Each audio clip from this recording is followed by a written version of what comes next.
بسم اللہ الرحمن الرحیم۔ السلام علیکم سامعین کرام، آج کا بیان حضرت ادریس علیہ السلام کا رتبہ بلند کیے جانے کے بارے میں ہے۔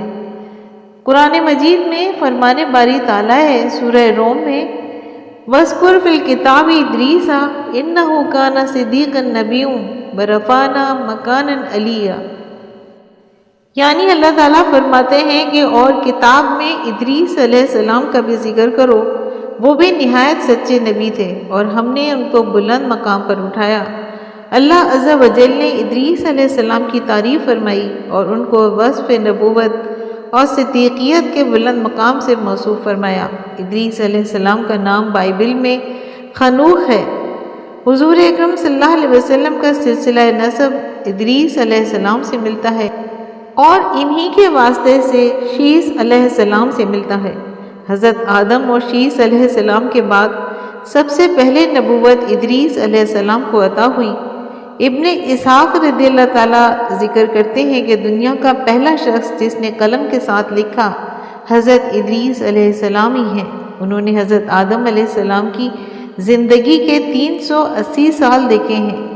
سامعین کرام، علم رمل یعنی معاویہ بن حکم رحمۃ اللہ علیہ نے حضور اکرم صلی اللہ علیہ وسلم سے علم رمل کے بارے میں سوال کیا تو حضور اکرم صلی اللہ علیہ وسلم نے فرمایا کہ بے شک ایک پیغمبر تھے جو ریت پر لکیر کھینچ کرتے تھے، جس شخص کا خط ان کے خط کے موافق ہو اسے بعض چھپے حقائق کا علم ہو جاتا ہے۔ مفسرین اور علماء کرام کا کہنا ہے کہ حضور صلی اللہ علیہ وسلم کا اشارہ ادریس علیہ السلام کی جانب تھا۔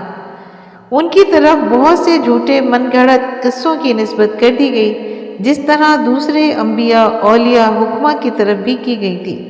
اللہ تبارک و تعالیٰ کا فرمان ہے کہ وَرَفَعْنَا مَكَانًا عَلِيًّا، ہم نے ادریس علیہ السلام کو اونچے رتبے پر بلند کیا۔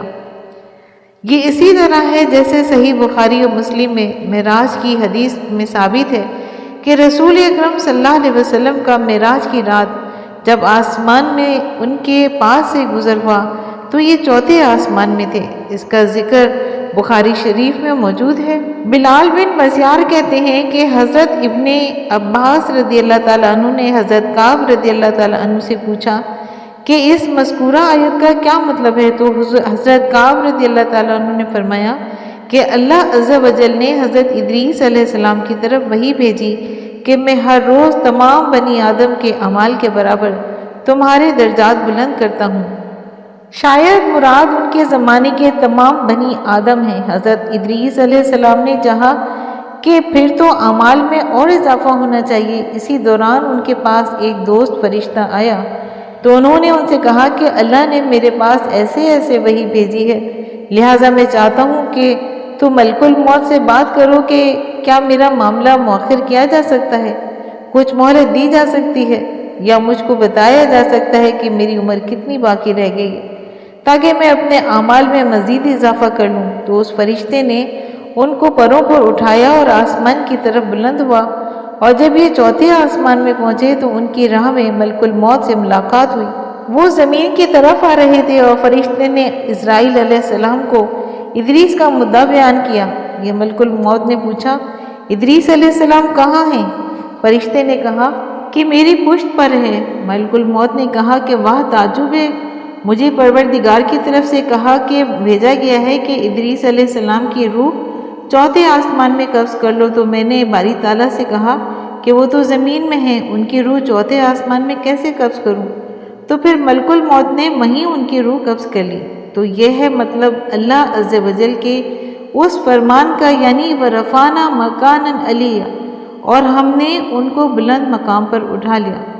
ابن ابی حاتم نے بھی اس آیت کی تفسیر کے ذیل میں اس حدیث کا ذکر کیا ہے، اور اس روایت میں یہ اضافہ ہے کہ حضرت ادریس علیہ السلام نے دوست فرشتے سے کہا کہ ملک الموت سے میرے بارے میں سوال کر کہ میری عمر کتنی باقی رہ گئی ہے۔ تو فرشتے نے ملک الموت سے سوال کیا تو ملک الموت نے کہا کہ میں جب تک ان کو دیکھ نہ لوں بتا نہیں سکتا۔ ملک الموت نے ادریس علیہ السلام کو دیکھا تو فرشتے سے کہا کہ آپ مجھ سے ایسے شخص کے بارے میں سوال کر رہے ہیں کہ جس کی زندگی پلک جھپکنے کے وقت کے برابر ہے۔ تو اس فرشتے نے پر کے نیچے ادریس علیہ السلام کو دیکھا تو ان کی روح قبض کر لی گئی تھی اور فرشتے کو کچھ معلوم نہ ہوا۔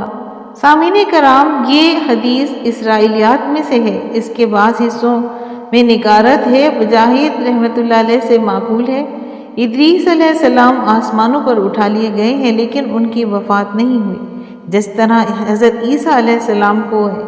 اگر مجاہد رحمۃ اللہ علیہ کی مراد یہ ہے کہ اب تک وفات نہیں ہوئی تو یہ کلام محول نظر ہے، کیونکہ پہلی روایت کے مطابق یہ بات معرض ہوگی، اور اگر یہ مراد لیا جائے کہ دنیا سے آسمان پر زندہ اٹھائے گئے لیکن وہاں روح قبض کر لی گئی، تو پھر پہلی روایت جو حضرت کعب احبار رحمۃ اللہ علیہ سے منقول ہے اس میں اور اس میں کوئی اختلاف اور تضاد نہیں ہوگا۔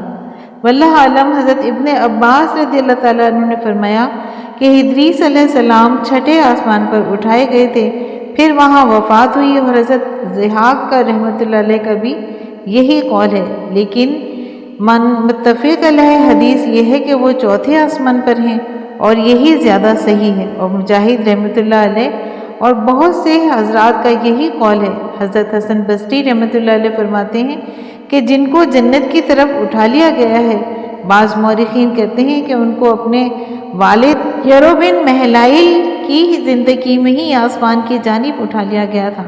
بعض حضرات نے یہ خیال بھی کیا ہے کہ وہ نوح علیہ السلام سے پہلے نہیں تھے بلکہ بنی اسرائیل کے زمانے میں تھے۔ امام بخاری رحمۃ اللہ علیہ حضرت ابن مسعود ابن عباس رضی اللہ تعالیٰ عنہ سے روایت کرتے ہیں اور فرماتے ہیں کہ حضرت الیاس علیہ السلام بھی حضرت ادریس علیہ السلام ہیں، اور اس بارے میں وہ دلائل بھی دیتے ہیں۔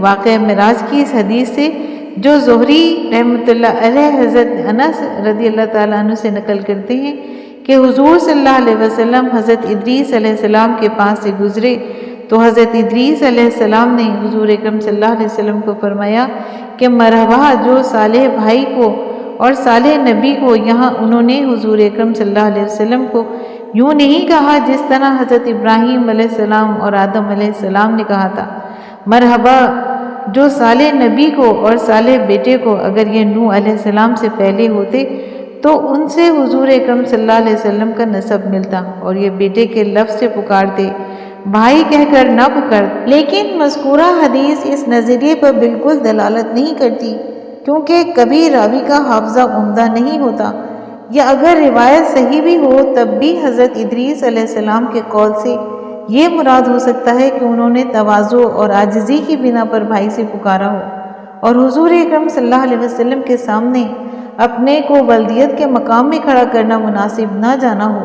اور دوسرے دو پیغمبر آدم اور ابراہیم علیہ السلام کی اور بات ہے، کیونکہ حضرت آدم علیہ السلام تو ابو البشر ہیں اور ابراہیم علیہ السلام خلیل الرحمن ہیں۔